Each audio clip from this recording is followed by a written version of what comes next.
अनंतम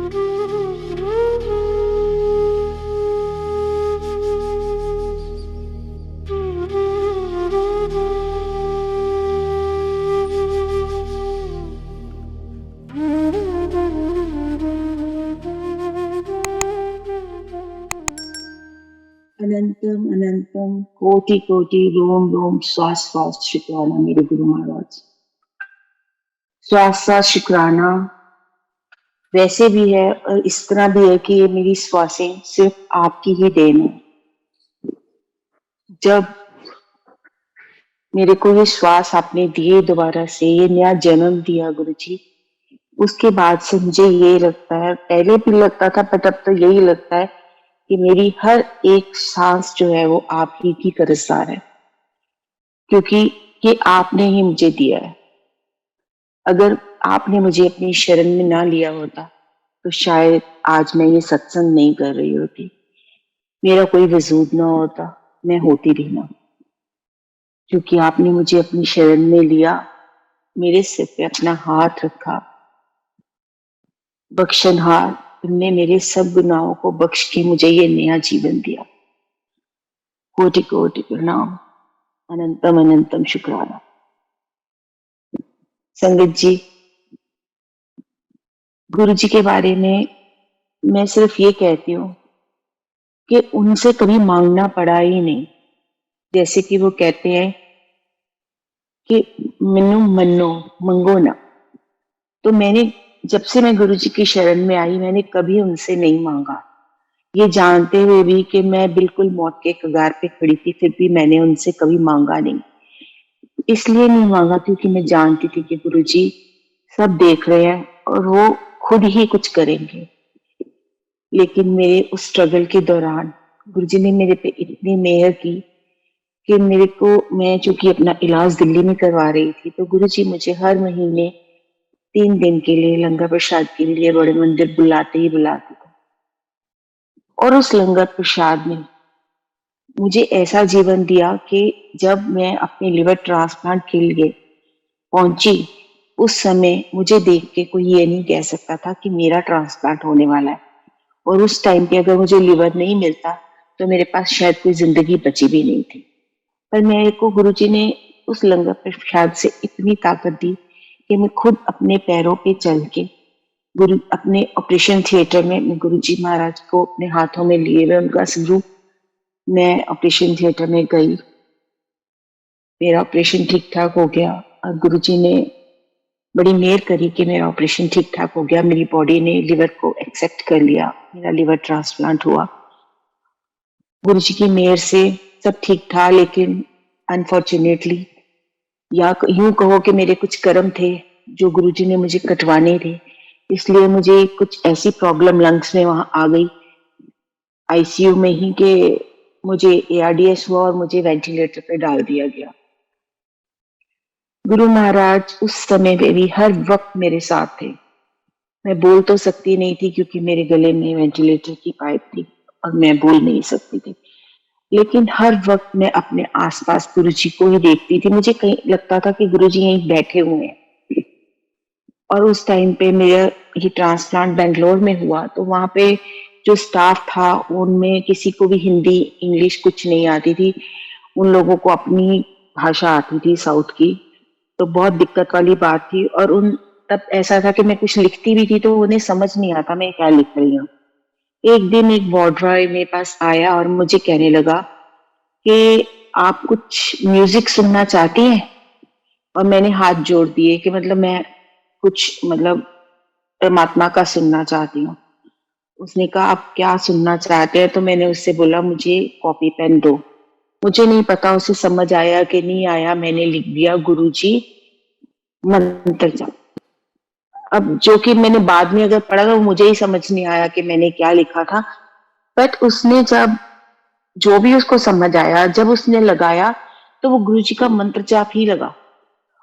और आप देखिए वो 1 घंटे का मंत्र जाप 108 जो मंत्र जाप होते हैं वो लगा के मेरे सिरहाने रख के चला गया और मैं वो मंत्र जाप सुनती रही। वो जब आता दिन में 2-3 बार वो 1 घंटे का मंत्र जाप मेरे पास लगा के चला जाता, क्योंकि कोई भी फैमिली में से बिल्कुल अलाउड नहीं था, चूंकि मैं वेंटिलेटर पे थी और कोई आ नहीं सकता था और ना मैं बोल पाती थी, बस मैं सिर्फ आसपास देखती रहती। तो मुझे ऐसा ही लगता था कि गुरुजी वहां बैठे हुए हैं, मुझे उनकी झलक दिखती थी। गुरुजी मुझे उस समय समय पे संदेशे देते रहे। जैसे मुझे एक बारी संदेशा आया कि ये 40 दिन अभी और भारी हैं, वो काट लो, फिर तुम्हारे कर्म कट जाएंगे। तो मैं जय गुरु जी करते हुए वो समय काटती रही। उस बीच में मुझे गुरुजी ने ड्रीम दर्शन भी दिया, जिसमें उन्होंने मुझे कहा कि जा तेरा कल्याण कीता।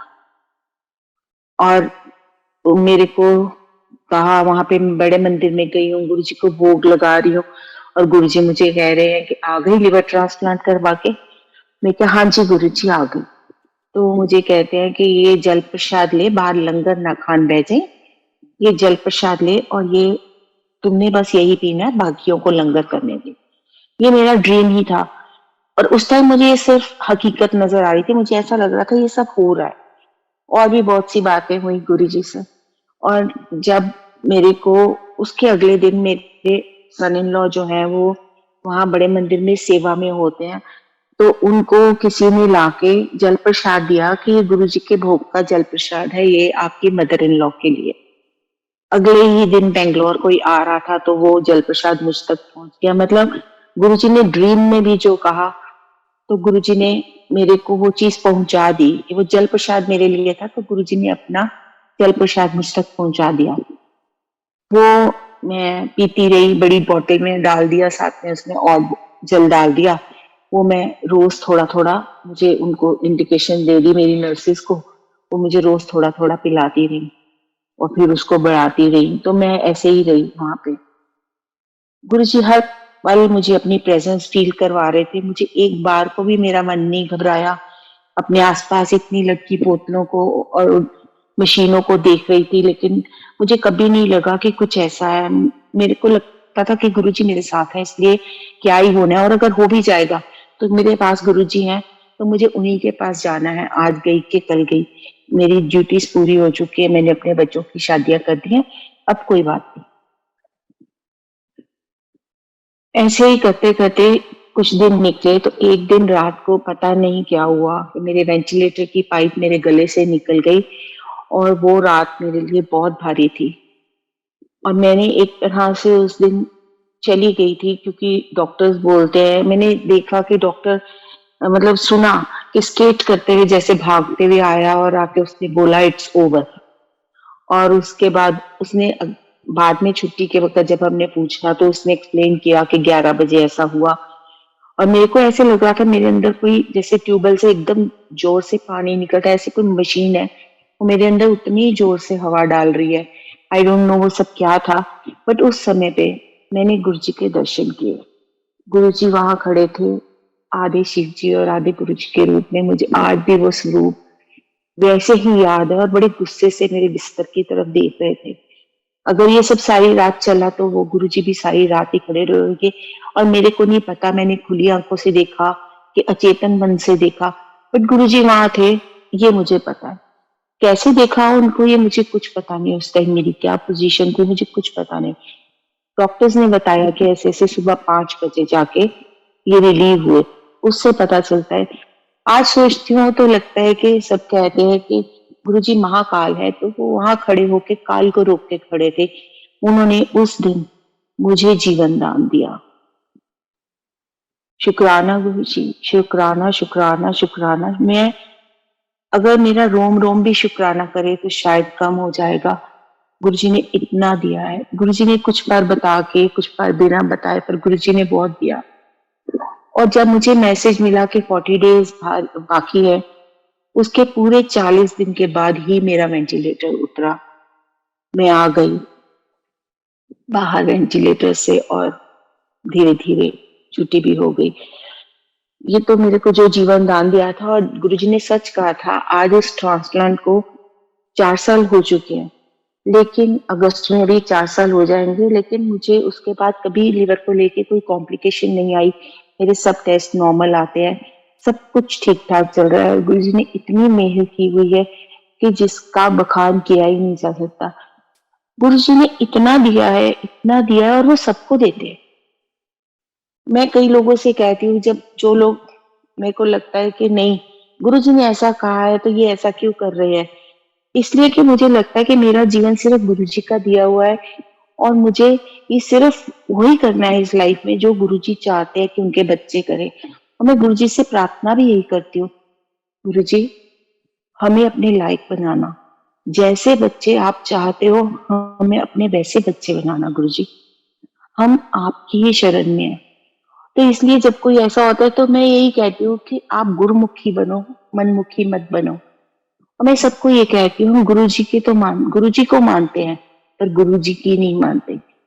जो गुरु जी चाहते हैं वो हम नहीं करते, हम सिर्फ वही करते हैं जो हम करना चाहते हैं क्योंकि वो हमें अच्छा लगता है। ऐसा नहीं करना है, इसलिए नहीं करना है कि गुरु जी की नजर हर एक पे है। वो हर एक को बख्श रहे हैं, वो हर एक के कर्म काट रहे हैं और हर एक को बरकत दे रहे हैं। गुरु जी सबसे पहले जिंदगी देते हैं, फिर सेहत देते हैं, उसके बाद कुछ और देते हैं। उन्होंने भी मुझे पहले जिंदगी दी, फिर सेहत दी। मैं ये नहीं कहती कि कुछ नहीं होता, उसके बाद भी होता है। हमारे जो कर्म में हमने काट के जाने, क्योंकि मैं गुरु जी के पास पहुंचने से पहले से ही ये प्रार्थना करती रही हूँ कि हे परमात्मा, मुझे इस दुनिया में दोबारा नहीं आना, मेरे कर्म काट के मुझे अपने पास ले जाओ। तो गुरु जी कर्म कटवा रहे हैं, मेरे लिए ये बहुत बड़ी बात है। और गुरु जी मेरी सुनते हैं कि मैं ये चाहती हूँ, इसीलिए गुरु जी मेरे कर्म कटवाने के लिए मुझे बहुत तकलीफें आती भी है, लेकिन उन तकलीफों से निकालते भी गुरु जी हैं। हम सोचते हैं ना कि हमें कष्ट है, ये गलत है, क्योंकि हमारे अंदर गुरु जी हैं, तो जो कष्ट हमें हो रहा है वो दरअसल तो गुरु जी ही भोग रहे हैं ना। गुरु जी ही काटते हैं, गुरु जी ही भोगते हैं और गुरु जी ही उस दुख को सहते हैं। हम तो सिर्फ एक जरिया है। गुरु जी हमारे जो कर्म काट रहे हैं अपने जरिए, हमारा सारा दुख अपने पे लेके, वो बहुत बड़ी बात है। कोई ऐसा नहीं कर सकता, क्योंकि ये गुरु जी ही कर सकते हैं। जो महाशिव इस धरती पे आए हैं, उनके अलावा ये और कोई कर भी नहीं सकता। सबका जहर वही पीते हैं। हमारा शरीर का जितना जहर है वो गुरु जी सोख रहे हैं। तो हमें जो थोड़ी सी तकलीफ आती है, हमें सोचना चाहिए कि ये 10% भी नहीं है, बाकी 90% तो गुरु जी खुद पे ही ले लेते हैं। ऐसे ही पिछले साल भी मेरे साथ ऐसा ही हुआ कि मेरे ऑपरेशंस हुए, लिवर ट्रांसप्लांट हुआ, उसके पहले भी कई ऑपरेशन हुए। तो पिछले साल मेरा एक ऑपरेशन अचानक हुआ कि मेरे को 2004 में ऑपरेशन बड़ा हुआ था, तो हर्निया के लिए एक मेश डाल दी गई थी। मेरे पेट में अचानक दर्द हुआ और वो दर्द बढ़ते बढ़ते इतना हो गया कि जब पता चला तो ये पता चला कि वो मेश जो है वो मेरे आंतड़ियों में घुस चुकी है और उसने आंतड़ियां बस्ट कर दी। उन दिनों कोविड बहुत ज्यादा था, लास्ट ईयर मार्च में। तो दिल्ली में जब डॉक्टर से बात की तो उन्होंने बोला कि यहाँ नहीं आ सकते, कि हम आपको इससे तो शायद बचा लें, कोविड से नहीं बचा सकते, और आपके लंग्स, जैसे मेरा एक ही लंग काम करता है, गुरु जी की कृपा से फिर भी मैं ठीक ठाक चलती हूँ। तो उन्होंने कहा कि हम आपको रिस्क पे यहाँ नहीं बुला सकते, बिकॉज लंग्स अगर फिर इन्वॉल्व हो गए तो हम क्या ही करेंगे। तो ये करते करते 5 दिन निकल गए। तो यहाँ पे ही हमारे डीएमसी जो हॉस्पिटल है, वहां पे ही मैंने दाखिल हुई। एक सर्जन है, तो वो उन्होंने कहा कि ठीक है। तो जिस दिन सुबह सर्जरी होनी थी उससे पहले दिन रात को मुझे काफी खांसी लग गई। जब मुझे तेज खांसी लग गई तो उन्होंने कहा कि अब ऑपरेशन कल नहीं हो सकता। तो वो इतना दर्द था और डॉक्टर्स कहते थे एज सून एज पॉसिबल, क्योंकि अंदर इंटेस्टाइन फट चुकी थी। और गुरुजी ने वो 8 दिन मेरे कैसे निकाल दिए, चाहे मुझे दर्द रहा, इंजेक्शन दिए, लेकिन कुछ मिसहैपनिंग नहीं हुई, क्योंकि उन्होंने कहा कि घंटे डेढ़ में हमें सर्जरी करनी पड़ेगी क्योंकि लंग्स वीक है। लेकिन उस सर्जरी को 7 घंटे लग गए और घर वाले भी बहुत घबरा रहे थे। तो मेरे एक डॉक्टर हैं जो वहाँ ब्रदर हैं, वो ही अंदर बाहर जाके बता रहे थे कि कोई बात नहीं, अभी कर रहे हैं, अभी कर रहे हैं। 7 घंटे बाद जब वो सर्जरी खत्म हुई तो उन्होंने बताया कि बहुत बैडली वो अंदर जा चुकी थी, हमने बहुत मुश्किल ये सब किया है। तो इस बारी फिर गुरुजी को कहते कि हमें ये हैरानी है कि ये फटी नहीं, अगर ये फट जाती तो क्या होता। तो गुरुजी ने फिर हाथ रखा और मुझे बचाया। ऐसे ही गुरुजी हर पल मुझे बचा रहे हैं। मुझे क्या, अपनी हर संगत को बचा रहे हैं।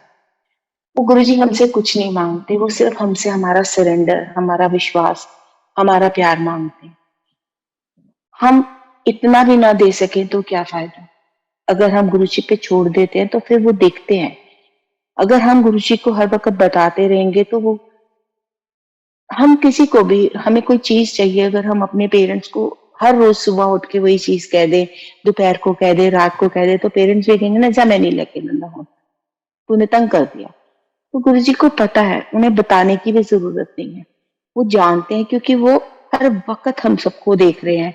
उन्होंने हमें अपनी संगत बनाया, ये उनका बहुत बड़ा एहसान है हम पर।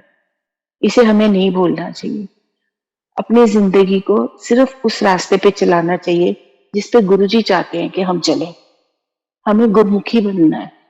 मनमुखी होके तो हमने सारी जिंदगी काट दी। अब मनमुखी होके क्या करेंगे? अपने मन की करने के लिए तो हमने अपना सारा जीवन व्यर्थ कर ही दिया ना।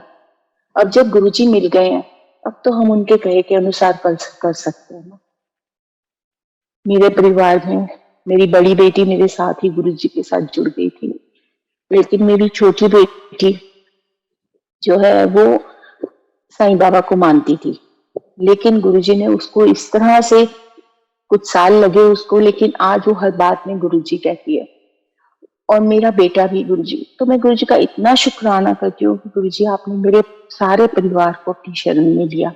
इसी तरह आप सब संगत के सब परिवारों को अपनी शरण में लेके उन्हें ब्लेस करो। मैं गुरुजी से सिर्फ यही प्रार्थना करती हूँ। गुरुजी अंतर्यामी है। हम जो भी चाहते हैं वो हमारे कहने से पहले ही उसे पूरा कर देते हैं। तो संगत जी, मैं यही कहना चाहूंगी कि हमें कहने की कोई जरूरत ही नहीं है। गुरुजी को हमारे पल पल की खबर है। हमारे दुख, हमारे सुख, हमारी खुशियां, हमारे गम, कुछ भी गुरुजी से छुपा हुआ नहीं है। गुरुजी साक्षी भाव से हमें देख रहे हैं और जब जरूरत होती है वो अपनी मेहर हम पे कर देते हैं। जब हमारे कर्म कट जाते हैं तो वो हमें उस चीज के से बाहर निकाल देते हैं। जो भी कष्ट हम पे ये नहीं है कि गुरुजी की शरण में आ गए तो कष्ट नहीं आएंगे, लेकिन उन कष्टों को सहने की शक्ति भी गुरुजी ही देते हैं। हमें इतनी हिम्मत नहीं है कि हम कोई कष्ट सहन कर सके।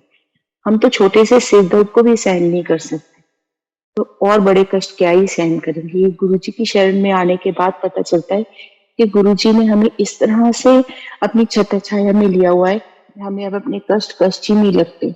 वो सिर के ऊपर से निकल जाते हैं। ये लगता है जब गुरुजी है तो हम क्या सोचे। गुरुजी है ना सोचने के लिए, और वो सोचते हैं।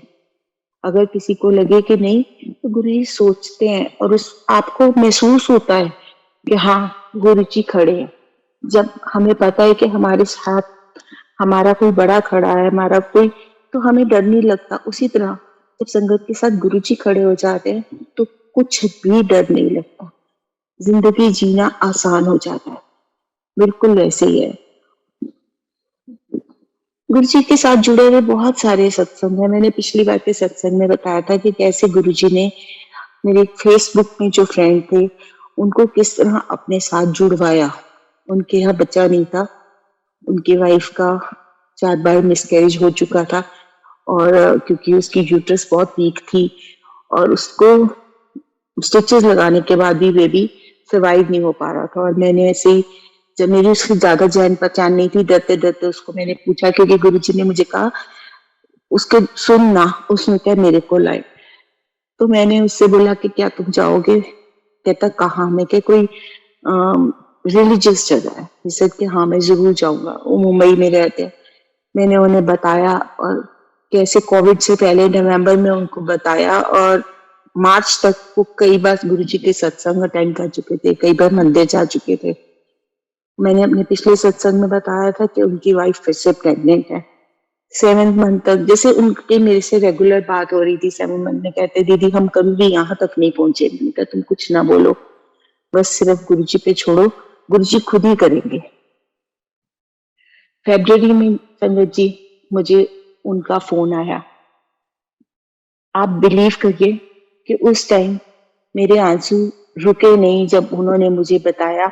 ये फरवरी की बात है, 10 फरवरी को मुझे फोन आ रहा है सुबह कि दीदी, गुरुजी ने हमें बेटे से ब्लेस किया है।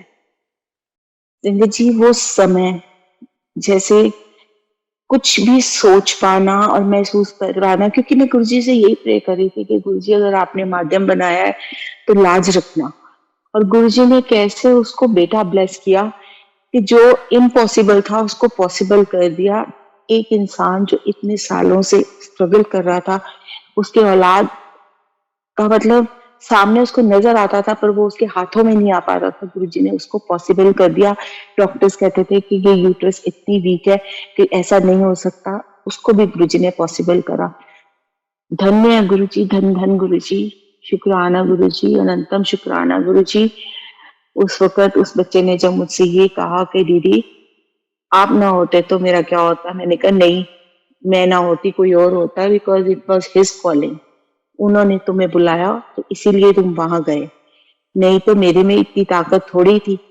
कहाँ मैं, कहाँ वो, मैं पंजाब में, वो महाराष्ट्र में, और कैसे मैं उसको, कोई जान नहीं पहचान नहीं, और जस्ट एक फेसबुक फ्रेंड, और उसको मैं बता रही हूँ और वो जा रहा है, और उसको गुरुजी, ये गुरुजी ने मुझे एक माध्यम बनाया और मैं इसका शुक्राना गुरु से बार बार करती हूँ।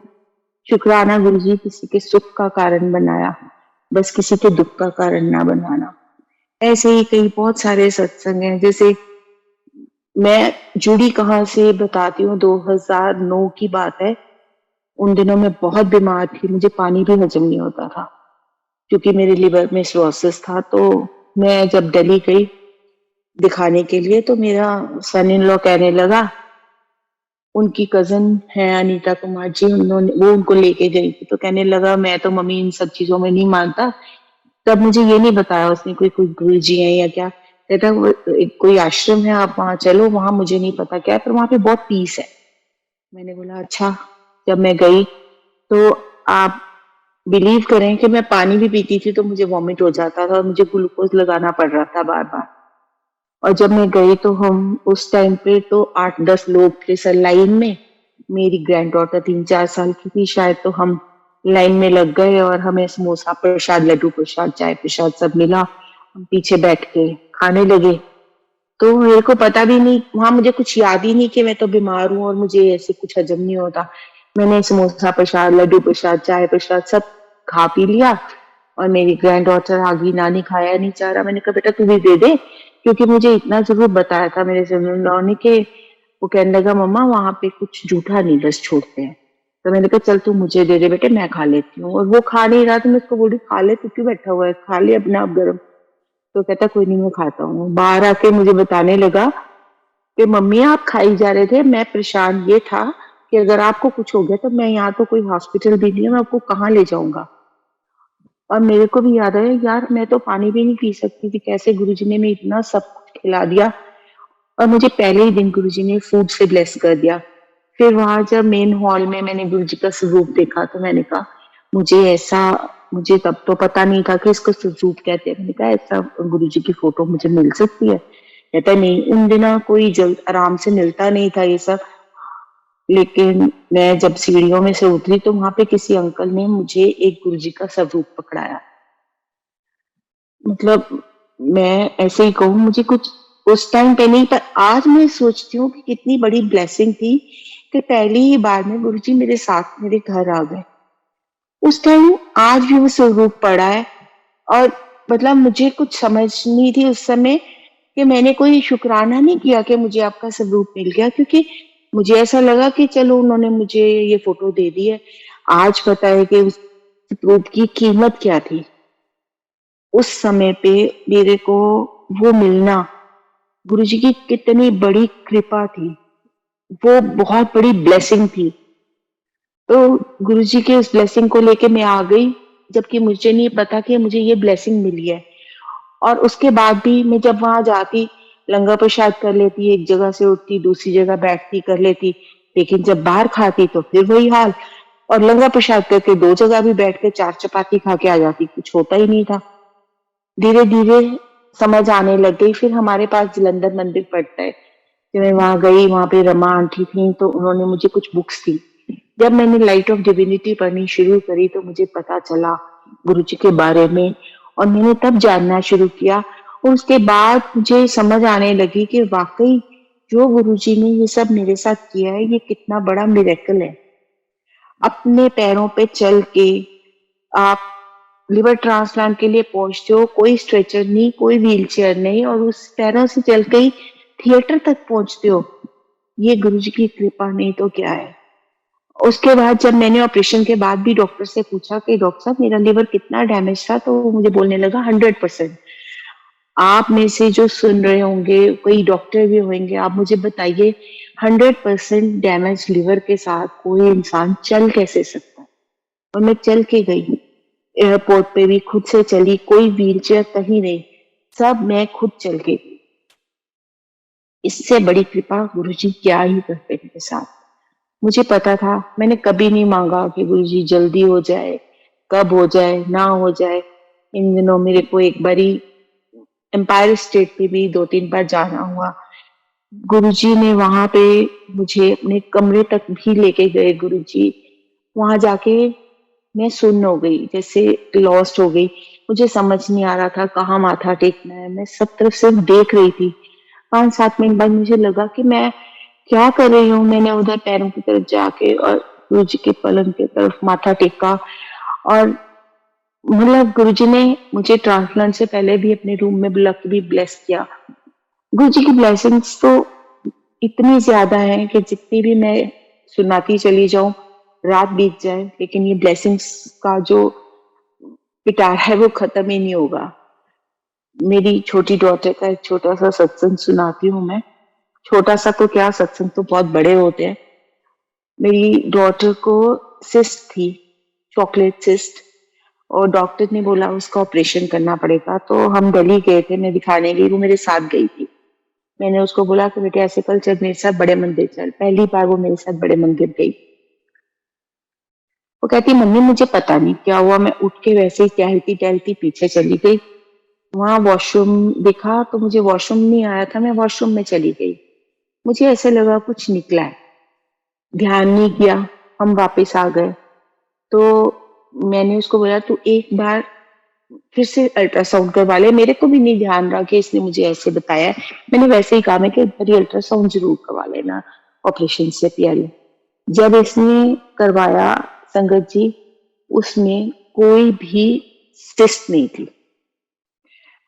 और अभी मेरे साथ भी ऐसा हुआ कि 4 महीने पहले की बात है, जो मेरा लास्ट ईयर ऑपरेशन हुआ था, वहां भी हर्निया बन चुका था। और जहां मेरा लिवर ट्रांसप्लांट हुआ था वहां भी हर्निया, मेरे 2 हर्निया बने हुए थे। और डॉक्टर ने कहा कि अभी चूंकि 6 महीने के बाद ही हो गया था, तो वो बोलने लगे कि अभी 6 महीने हुए हैं ऑपरेशन को, अभी कुछ नहीं कर सकते, जब तंग करेगा फिर देखेंगे। तो मैंने कहा ठीक है।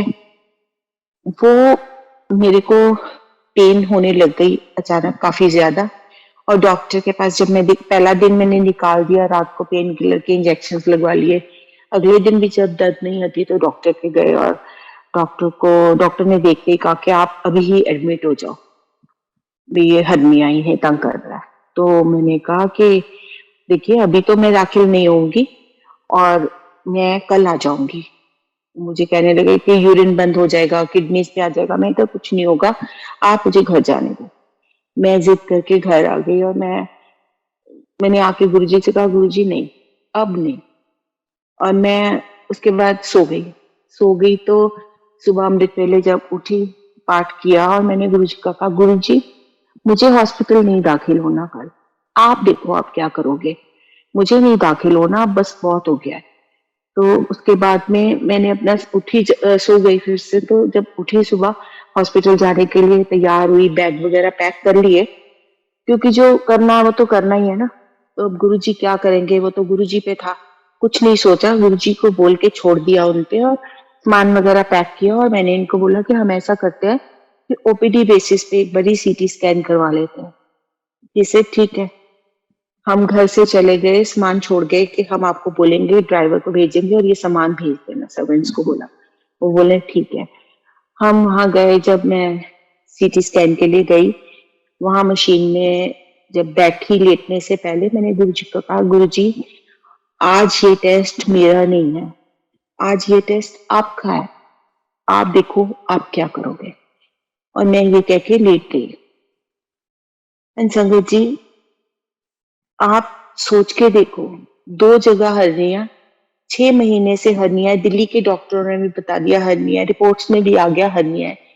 और जब उस सीटी की रिपोर्ट आई, कहीं कोई हर्निया नहीं था और मैं घर वापस आ गई। गुरुजी ने इतनी मेहर करी, इतनी मेहर करी कि मेरे पास कोई अल्फाज नहीं है कि मैं गुरुजी का शुक्राना कर सकूं।